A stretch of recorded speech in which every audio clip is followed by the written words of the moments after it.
It's interesting because my grandfather, my mother's father, was a positive male figure, and my dad hated him.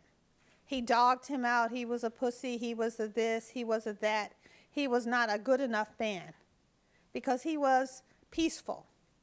That was what I most remember about my daddy, guys, how peaceful he was and how good he always was, that he never had a harsh word to say. My father thought, that's weak. Yeah. You know? Yeah. It's the definitions of manhood that I got as a so-called straight or heterosexual male growing up, you had to be violent, you had to be aggressive, you had to be hard, men didn't cry, you know, and there was something wrong with you if you didn't fight, and it was a kind of policing going on. And it ain't just black males, again, it was all the males. Like if well, you didn't, our culture is constantly policing boys. exactly. We don't love boys. Don't let anybody fool you into thinking we are a culture that love boys. And what you said before we started, patriarchy, sexism hurts us as much as it hurts women, just in different ways. Because it's almost like it's a male prison that we're stuck in. We don't realize you're in this box and you can't be anything outside of that box. And that's what I felt. You know, I was confused. You know, and what I did in college, I joined black male groups, but they were rooted, as you said, in patriarchy and sexism. We were talking about, you know, empowerment of the community, but we're only talking about half the race. It had nothing to do with black women. Or even what you think about how, like, white people are so enamored of Ta-Nehisi Coates' book. You won't find anything in his book about gender, about teaching his son to see women differently. Yeah. And it's all about this whole idea that, you know, and everybody's so happy the black man is speaking to his son. The black man is reaching out to his son. And, you know, and that's just another kind of bullshit. I said this book is very much written in Atlantic Monthly and New Yorker speak. And I don't know what young black men is reaching out to, but it's reaching out to a fictive black male, not the reality of young black men for whom a certain kind of language isn't going to draw them in. I mean, I think you have to be true to who you say your audience is. Is it a letter to your son because you want him to understand and other black boys to understand, or is it a letter to white people so that you can let them know you're not like those other trifling Negroes that don't have shit to say to their sons?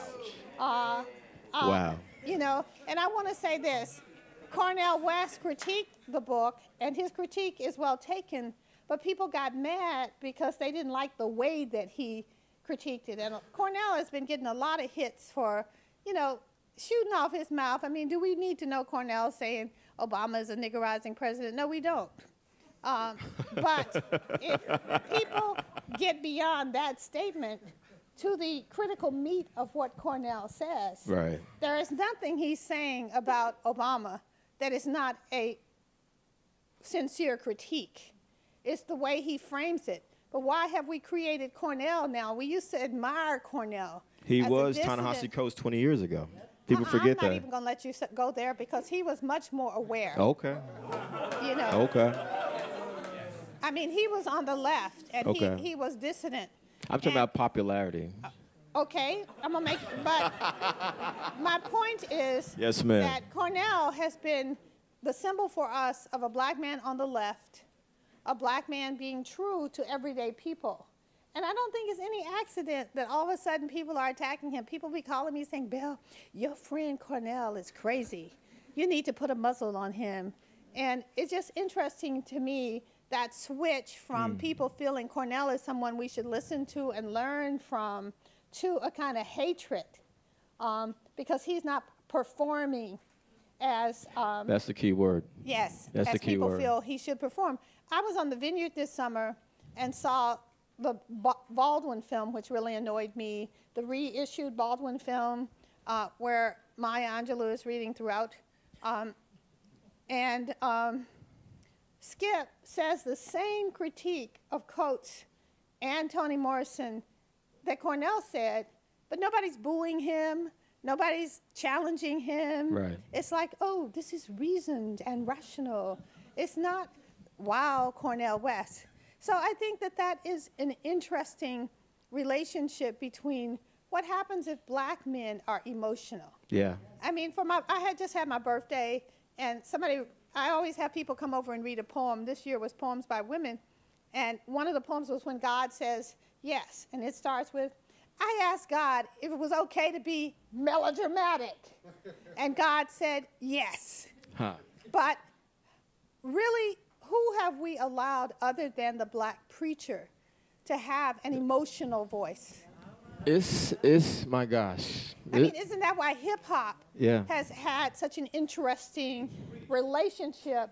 Because it was indeed, in its inception, a radical, emotional voice. That's right. Not just a voice. A radical voice. I urge you to read Imani Perry's Prophets in the Hood about hip-hop. Yeah. And the whole question of how does hip-hop get transformed from being that emotional voice of black masculinity that can talk about a range of emotionalities and feelings to the imperialist, white supremacist, capitalist, patriarchal hip-hop. Right. You know? Right. I'm thinking about a lot of stuff. Since you brought up MTV, I'm going to go there. You know. Oh, yeah, put the blame on the woman. No. No, You know, Ben. I'm just joking. I can No. take the heat. That's all right. I know you can.